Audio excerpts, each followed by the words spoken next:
안녕하세요, 딩몬입니다. 오늘은 역대 전쟁 영화 중 탑5 안에 드는 작품이라고 생각을 해요. 영화 1917, 그 숨은 역사적 디테일에 대해서 저와 함께 알아가 보도록 하시죠. 다 듣고 나시면요, 야, 영화 1917 다시 한번 보고 싶다 라는 생각 드실 겁니다. 약간의 스포일러가 포함되어 있다는 점 미리 말씀드릴게요. 그럼 출발합니다. 영화 1917의 역사적 배경. 자, 먼저 영화 1917은 1차 세계대전을 배경으로 하고 있어요. 1차 세계대전은 1914년부터 1918년까지 약 4년 동안 아주 치열하게 싸웠던 전쟁이었는데요. 영국, 프랑스, 러시아 요렇게가 한 팀이었고요. 독일, 오스트리아가 그 상대팀, 맞서 싸우는 적팀이었습니다. 결과적으로는 영국, 프랑스, 러시아 요 팀에 미국이 들어오면서요, 1918년 독일의 패배로 1차 세계대전은 끝이 났었습니다. 자, 그렇다면 영화의 제목이 되는 1917년 어떤 일이 있었던 해였을까요? 먼저 1차 세계대전이 시작된 지 15, 16, 17 네, 3년째였습니다. 그래서 영국, 프랑스 그리고 독일이 이렇게 3년 이상을 싸우면서 서로 지칠 대로 지쳐있는 상황이었죠.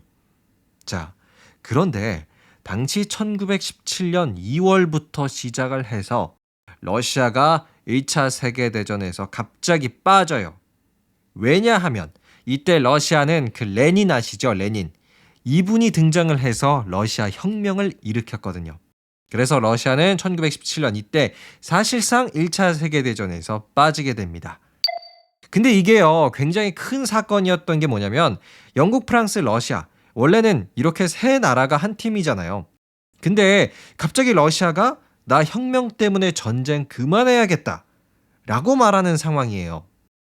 그러면 이제 영국이랑 프랑스 이 둘이서만 독일이랑 맞서 싸워야 하는데, 독일은 혼자서 굉장히 잘 싸웠습니다. 러시아 있을 때 3대1로도 독일이 잘 싸웠는데 러시아 빠지니까 이제 2대1 독일이 더 해볼 만해졌어요. 그래서 1917년에는 진짜 독일이 야, 이거 1차 세계대전에서 승리하는 거 아니냐? 라는 의견이 나올 정도였습니다. 하지만 1917년에 러시아가 빠지긴 했는데요, 미국이 영국과 프랑스 편에 붙어주면서 이 독일의 승리에 대한 희망 완전히 꺼지게 되는 시기이기도 해요. 크게 봤을 때 1917년은 1차 세계대전에서 러시아가 빠지고요, 미국이 참전을 선언한 해입니다. 또 장기간의 전쟁으로 인해서 양쪽의 군인들이 뭔가 다 지쳐있는 상황이고요.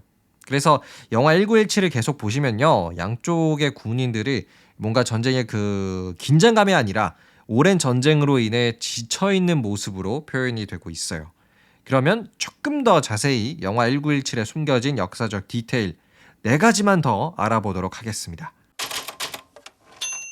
네, 1917의 첫 번째 역사적 디테일은 영화 12분 43초쯤에 등장하는 두 인물 간의 대화인데요.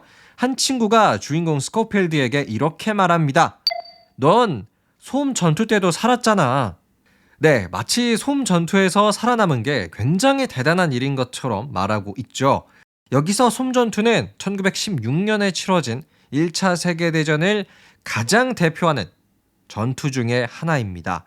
때는 1916년 7월 영국과 프랑스 연합군이 독일군을 향해 총 공격을 했었는데요. 근데 이때 독일군이 방어를 너무나도 잘해놓고 있었습니다. 그래서 단 하루 동안 영국군에서만 죽거나 다친 자가 5만 8천 명 이상이 나와버렸어요. 정말 끔찍한 결과였죠. 뿐만 아니라 이 솜 전투는 약 6개월 이상을 지속했었는데요. 그 피해가 양쪽 모두 엄청났습니다. 영국에서는 총 42만 명의 사상자가 나왔고요. 프랑스도 20만 명 이상, 방어하는 쪽이었던 독일군에서도 43만 명 정도의 사상자가 나오게 돼요. 그러니까 솜 전투에서 죽거나 다친 자는 총 100만 명 이상, 1차 세계대전 중에서도 최악의 피해가 나온 가장 무시무시한 전투예요. 그래서 영화 1917에서도 한 친구가 주인공 스코필드에게 야, 너 솜 전투에서도 살아왔잖아 를 엄청나게 대단한 것처럼 이야기를 하는 겁니다. 자, 그러면 이제 두 번째 역사적 디테일로 넘어가 볼게요. 네, 영화 1917 17분 정도에 보시면요. 주인공 스코필드와 그 친구가 독일군을 피해서 한 들판을 아주 조심스럽게 걸어가는 장면이 있는데요. 그 들판에는 꽤 많은 말들이 죽어 있습니다. 왜 전쟁터 한복판에 말이 죽어 있는 걸까요? 1차 세계대전은 지금으로부터 약 100년 전에 있었던 전쟁이라서 그냥 우리가 어림잡아서 생각을 했을 때 현재 21세기와 꽤 비슷한 수준의 전쟁을 했을 것이다 라는 예측이 드는데요. 사실은 그렇지 않습니다.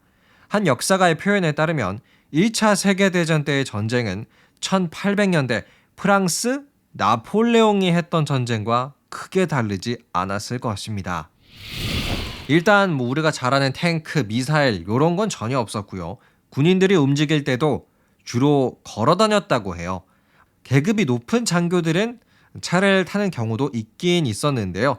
지금의 현대전처럼 지프차, 장갑차 이런 건 1차 세계대전에서 전혀 찾아볼 수가 없었습니다.